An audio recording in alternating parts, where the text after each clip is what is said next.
Hi everyone, Harry Frank from RedGiant here. In this tutorial, as well as the next tutorial, we'll be constructing this lower third text reveal.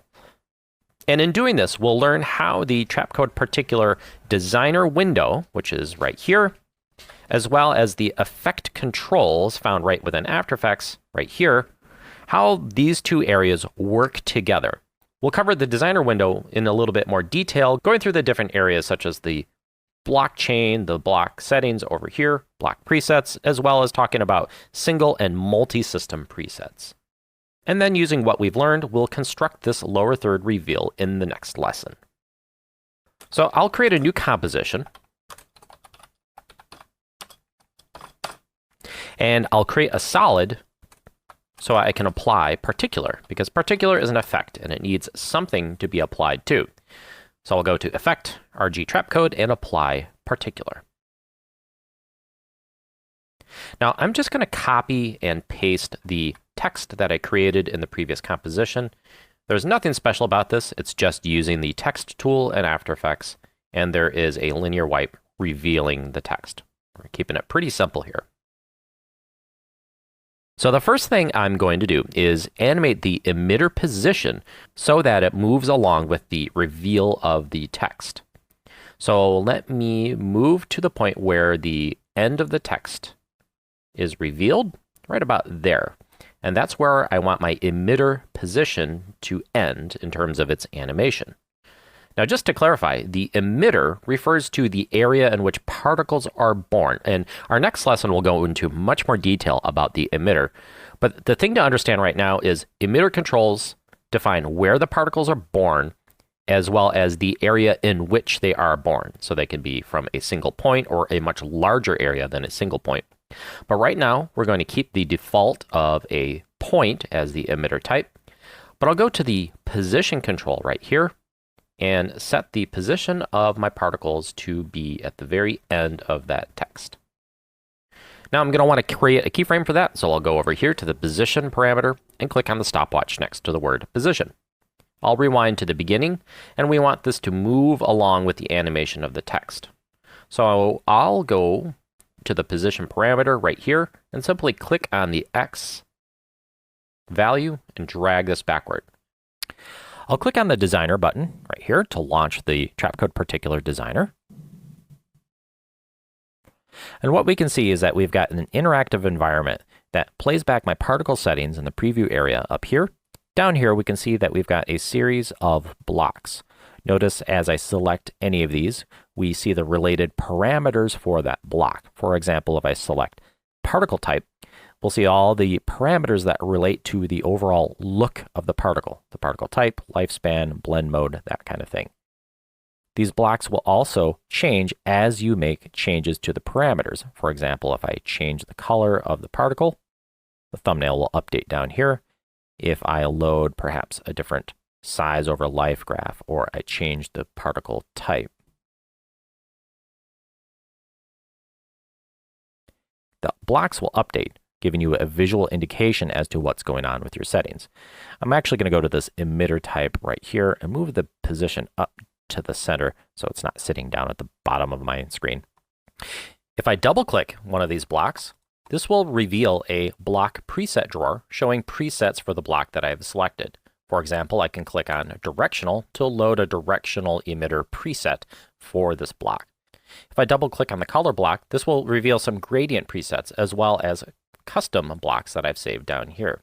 Any changes that I make to a block can be saved back to that library simply by right-clicking and selecting Save Block, or up in the block settings right here with this icon.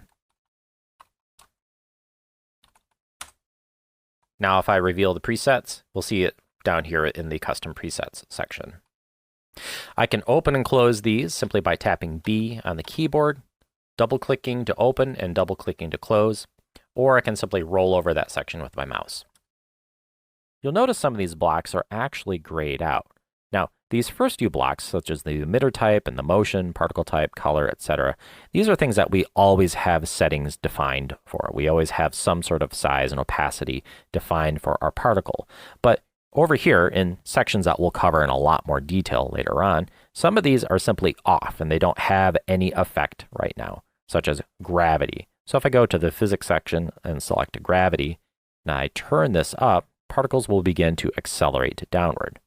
And you'll notice this gravity block goes from grayed out to color, and this is indicating that I've enabled gravity. As I've mentioned before, I can double click on this gravity block and look at different presets I've got in here. And if I load the negative gravity block, that has a custom image loaded to indicate that the gravity is actually flowing upward. Now I'll reset this block simply by right-clicking and say reset block values, and it'll go back to its grayed out state.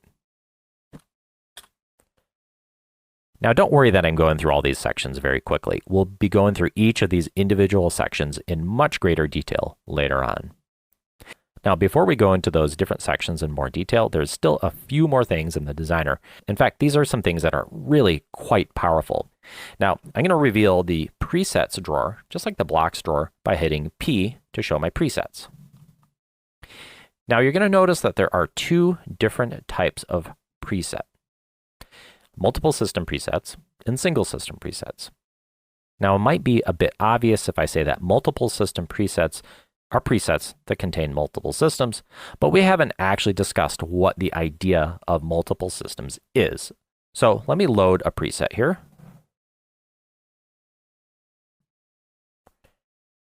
As I scrub around in the preview area, we'll see that we've got a few different things going on. We've got some sort of streaky particles, and we've got some more spherical particles. We've got larger particles and tiny particles, lots of things going on.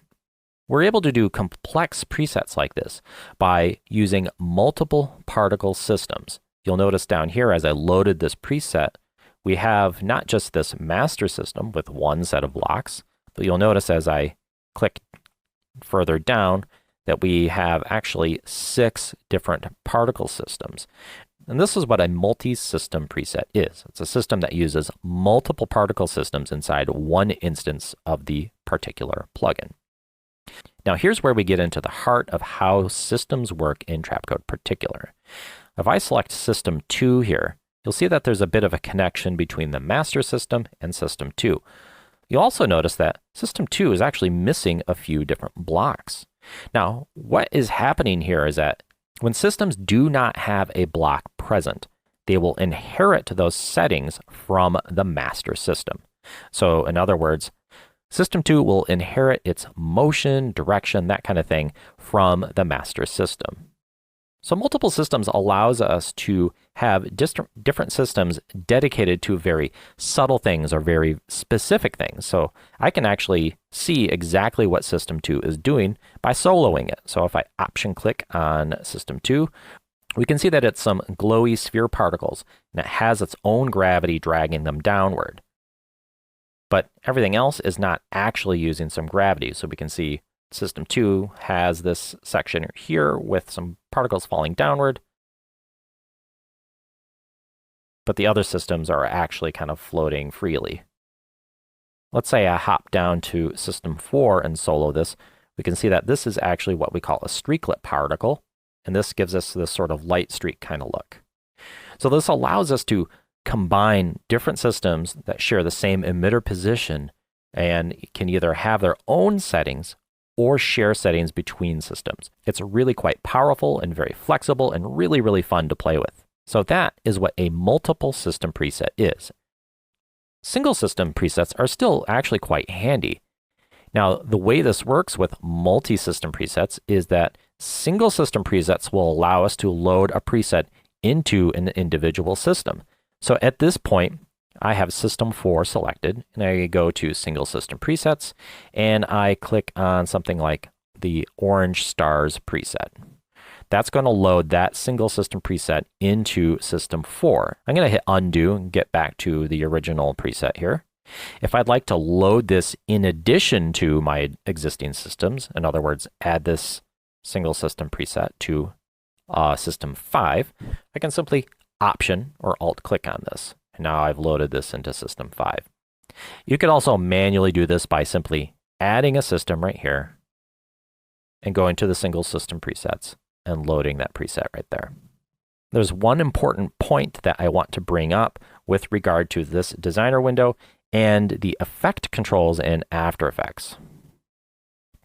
Now I clicked apply, and actually I moved my emitter position up to the middle, so it's actually animating from that lower left up to the middle, which is fine. I just want to show over here in the After Effects effect controls that we also have the ability to select different systems. Also, we have the ability to solo them or turn them on or off simply by clicking the visibility icons next to the system. Now, one thing to take note of: when the system does not have a block for a parameter, it will inherit it from the master system. So when I go to After Effects and I look at this system, let's say I have system 2, it will not have those related parameters here in the effect controls. So we do not see color or opacity in particle system 2. In this case, particle, color, and opacity are being defined in the master system. So if I go to the particle right here and change this from this sort of gold to a purple, we're going to see that a lot of these systems are now starting to inherit this color from that one system. It looks like we've got that one particle system at the bottom that has its own color setting. Yeah, system 5 is using an orange color, which in this case doesn't actually look that bad. But if I wanted system 5 to inherit that same bluish purple, I can simply delete the block. And now everything is using that one unified color. So I talked about resetting your particle system right down here using the reset button, but just to the right of that is the actual preset name, and this is where we save our preset. So if I click on this and save this, this is going to be a multi-system preset, and this will show up in our multi-system presets section down here under custom, and we have our particle preset right here that I can instantly load. Single system presets are simply saved by using the pop-up menu right here. You'll notice I can delete, duplicate, solo systems, reset them, or save them as a single system preset. This is really handy for blockchains that you want to reuse over and over. I'll give you a good example of this. So I'm going to reset this down to just the basics right here. And I'll go to the size block and have these fade out over time and give this just a slightly different color. Maybe a purple. I'll select the particle type and set the blend mode to screen so they look a little bit more interesting, and bring up the overall particle size. Make the size random and maybe randomize the color a little bit. Again, we'll cover all this stuff in more detail later on. But let's say I have something like this, and I want to make it just a little bit more interesting. I'm going to load in this orange stars preset by option clicking on that. And what this is just a simple single chain that has a fairly large particle with a very short lifespan. See, it's 0.2 seconds. This adds sort of an illuminated orange tip to the particles as I draw them on. But it has just a little bit of a particle trail because it's using something called the aux system, which emits particles from the main particles. And we'll cover that in more detail later on. But that's a good example of sort of embellishing your particle settings by simply loading another system in addition to your main system. I'll load one more preset in here for this last part. Right here, we have some very useful tools for changing our view in the preview area. One is a camera tool. So I can click on this camera icon, and if I click up here in the preview area, I can orbit around and look at my particles from differing angles. Just like in After Effects, I can hit the C key to pull up different types of camera tools. Now I'm going to click on the reset button just to the left of that. So we have our orbit tool.